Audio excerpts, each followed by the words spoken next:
સુરત શહેરના અલથાણ વિસ્તારમાં એક મોડલને એસિડ એટેક કરવાની ધમકી આપવાના મામલે ચકચાર મચી છે। આ કેસમાં પૂર્વ પ્રેમી દ્વારા સોશિયલ મીડિયા પર ધમકી આપવામાં આવી હોવાનું સામે આવ્યું। જો કે મિતેશ પટેલે જીએસટીવી સાથે ખાસ વાતચીત કરી તે દરમિયાન તેને યુવતી દ્વારા ત્રાસ આપવામાં આવી રહ્યો હોવાનો આરોપ લગાવ્યો।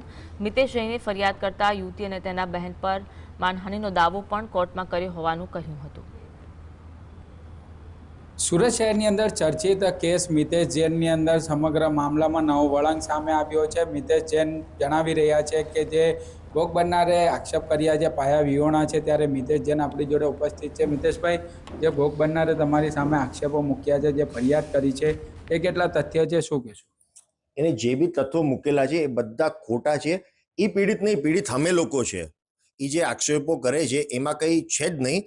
એને જે આક્ષેપ કરેલા છે કે ભાઈ મેં એના ફોટો વાયરલ કર્યા છે, એ મેં કોઈ બી ફોટો વાયરલ કર્યા નથી। એ બધા જે બી ફોટો વાયરલ કરેલા એ કહે છે એ બધા ફોટો ઇન્સ્ટાગ્રામ ઉપર 2020થી